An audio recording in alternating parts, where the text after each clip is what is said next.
ഈ വീറ്റിൻ്റെ പ്രോഡക്റ്റ് വെച്ചിട്ട് എങ്ങനെയാണ് നമുക്ക് ബ്യൂട്ടി പാർലറൊന്നും പോവാതെ വീട്ടിൽ വെച്ചിട്ട് തന്നെ നമുക്ക് നമ്മളെ ഐബ്രോസ് ഷേപ്പ് ചെയ്തെടുക്കുക എന്നുള്ളതാണ് കാണിക്കാൻ പോകുന്നത്. ചിലർക്കൊക്കെ ബ്യൂട്ടി പാർലർ ഈ ഒരു കാര്യത്തിന് വേണ്ടി മാത്രം ബ്യൂട്ടി പാർലറിൽ പോകുന്നവരുണ്ട്. അങ്ങനത്തെവർക്കൊക്കെ ഒരു ഉപകാരമാവട്ടെ എന്ന് കരുതിയിട്ടാണ് ചെയ്യുന്നത്. അപ്പോൾ നമുക്ക് എങ്ങനെയാണെന്നുള്ളത് കണ്ടോക്കാം. സ്വയം തന്നെ ചെയ്യാൻ പറ്റുന്ന ഒരു കാര്യമാണ് കേട്ടോ. നമുക്ക് നമ്മുടെ പുരുകം നമുക്ക് തന്നെ ശരിയാക്കിയെടുക്കാം. കുറച്ചൊരു ശ്രദ്ധയോടെ ചെയ്തിട്ടുണ്ടെങ്കിൽ ചെയ്തെടുക്കാവുന്നതേ ഉള്ളൂ. ഇത് വീറ്റിൻ്റെ ഫുൾ ബോഡി വാക്സ് ആണ്. ഇതിൽ 20 ഷീറ്റ് ഉണ്ടാവും. ഞാനിത് യൂസ് ചെയ്യാറുള്ളത് നമ്മുടെ ഐബ്രോസ് ഷേപ്പ് ചെയ്യാൻ വേണ്ടിയിട്ടാണ്. ഈ ഒരു പ്രോഡക്റ്റ് വെച്ചിട്ട് നമുക്ക് വീട്ടിൽ വെച്ചിട്ട് എങ്ങനെയാണ് ഐബ്രോ ഷേപ്പ് ചെയ്യാൻ പറ്റുക എന്നുള്ളത് ഞാനൊന്ന് കാണിച്ചു തരാം. നമ്മൾ പലരും ബ്യൂട്ടി പാർലർ ഐബ്രോ ത്രെഡ് ചെയ്യാൻ വേണ്ടി മാത്രമായിട്ട് പോകുന്നവരുണ്ട്. അപ്പോൾ അതൊരു സ്വയം വീട്ടിൽ ചെയ്യാൻ പറ്റിയ വലിയൊരു കാര്യമാണ്. അപ്പോൾ നമുക്ക് എങ്ങനെയാണ് ഈ ഒരു പ്രോഡക്റ്റ് വെച്ചിട്ട് ഐബ്രോ ഷേപ്പ് ചെയ്യാന്നുള്ളത് ഞാൻ കാണിച്ചു തരാം. നമ്മൾ ഇതുപോലൊരു ഷീറ്റ് ഇതൊന്നെടുത്തിട്ട് ഇതേപോലെയാണ് ഉണ്ടാവുക. അതിൽ ഷീറ്റ് ഇതെടുത്തിട്ട് വീതി കുറഞ്ഞ ഒരു 1/2 ഇഞ്ച് 1 ഇഞ്ച് വീതിയൊക്കെ ഉള്ള പീസായിട്ട് നമ്മൾ കട്ട് ചെയ്തെടുക്കണം. 1/2 ഇഞ്ച് വീതിക്കുള്ള പീസുകൾ ഒരു 3-4 ഇതുപോലെ കട്ട് ചെയ്ത്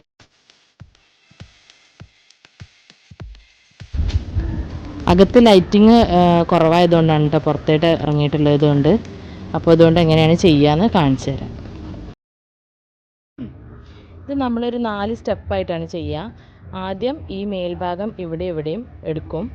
പിന്നെ ഇങ്ങനെ ഈ ആർച്ച് ഏരിയ എടുക്കും. അതുപോലെ തന്നെ ഈ താഴെയുള്ള ആർച്ച് ഏരിയ എടുക്കും. പിന്നെ ഈ ഭാഗം എടുക്കും. ഈ സെൻറ്റർ ഭാഗം ചിലർ എടുത്ത് ഒഴിവാക്കുന്നത് ചിലർക്ക് ഇഷ്ടമില്ല. ചിലർ എടുത്ത് ഒഴിവാക്കാറുണ്ട്. നമുക്ക് ചെയ്ത് നോക്കാം. ഫസ്റ്റാണ് ചെയ്യണത്. അപ്പോൾ ചെയ്ത് നോക്കാം എങ്ങനെ സെൻറ്റർ ഭാഗം നിർത്തുകയാണോ അല്ലാതെയാണോ ഭംഗി എന്നുള്ളത് നമുക്ക് നോക്കാം.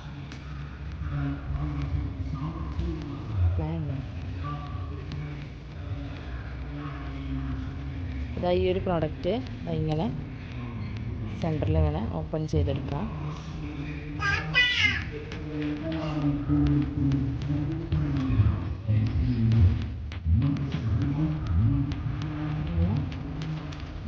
നമുക്ക് എത്രയാണോ വീതി വേണ്ടത് അതിനനുസരിച്ചിട്ട് ഇങ്ങനെ സ്ട്രൈറ്റായിട്ട് ഒട്ടിച്ചു കൊടുക്കും.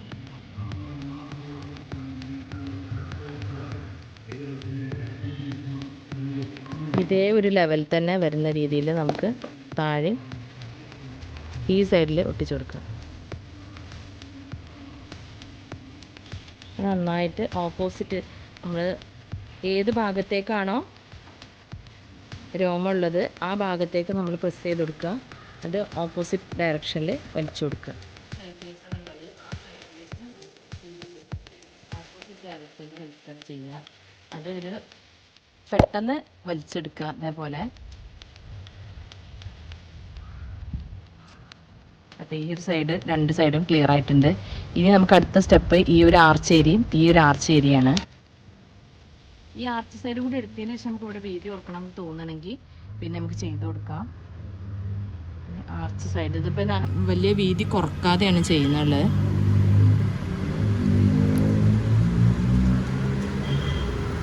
കറക്റ്റായിട്ട് സ്റ്റിക്ക് ചെയ്ത് കൊടുക്കാം. ഒരു പുഷെല്ലിനെ ഈ സൈഡും സ്റ്റിക്ക് ചെയ്ത് കൊടുക്കുക.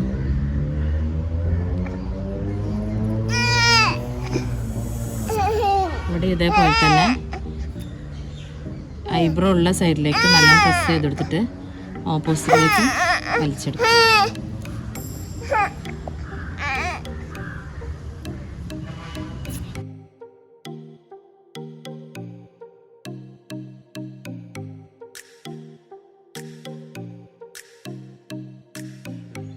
താഴെയുള്ള ഭാഗം ചെയ്യുമ്പോൾ നമുക്ക് ഒരു സേഫ്റ്റിക്ക് വേണ്ടിയിട്ട് ഇത്ര ഏരിയ നമുക്കൊരു കൺജസ്റ്റഡ് ആയിട്ടുള്ള ഏരിയ ഉണ്ടാവും. അപ്പോൾ നമുക്ക് ഈ പീസ് ഒന്ന് പാതിയായിട്ട് കട്ട് ചെയ്ത് കൊടുക്കാം.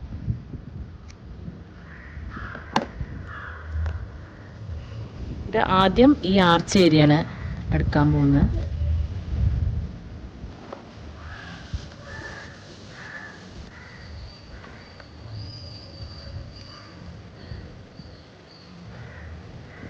ശ്രദ്ധിച്ച് ഐബ്രോൻ്റെ പോവേണ്ട ഏരിയ മാത്രം കറക്റ്റ് ചെയ്ത് സ്റ്റിച്ച് ചെയ്ത് കൊടുക്കണം. ഇതേപോലെ തന്നെ ഈ സൈഡിലും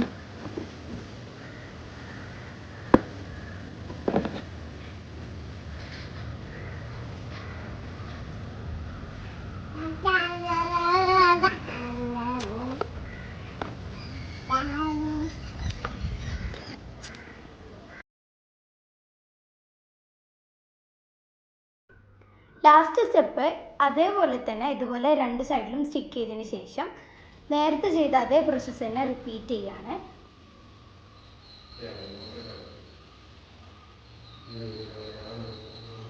അപ്പോൾ ഇന്നത്തെ വീഡിയോ നിങ്ങൾക്ക് എല്ലാവർക്കും ഇഷ്ടപ്പെട്ടെന്ന് വിചാരിക്കുന്നു. നല്ല ഡിഫറൻസ് വന്നിട്ടുണ്ട്. പേഴ്സണലി പറയുകയാണെങ്കിൽ എനിക്ക് നല്ല ഇഷ്ടപ്പെട്ടു. നിങ്ങൾക്ക് തന്നെ കാണാൻ പറ്റുന്നുണ്ടാവും.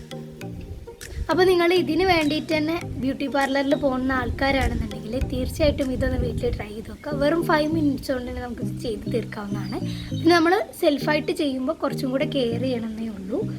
അപ്പോൾ നിങ്ങൾക്ക് ഈ വീഡിയോ ഇഷ്ടപ്പെട്ടെന്ന് വിചാരിക്കുന്നു. ഇഷ്ടപ്പെട്ടാൽ ലൈക്ക് ചെയ്യുക, ഷെയർ ചെയ്യുക, കമൻറ്റ് ചെയ്യുക. ഇതുവരെ നിങ്ങൾ ഈ ചാനലിൽ സബ്സ്ക്രൈബ് ചെയ്തിട്ടില്ലെന്നുണ്ടെങ്കിൽ തീർച്ചയായിട്ടും സബ്സ്ക്രൈബ് ചെയ്ത് അതിനടുത്തുള്ള ബെല്ലൈക്കൻ എനേബിൾ ചെയ്യാൻ മറക്കരുത്. So take care, by.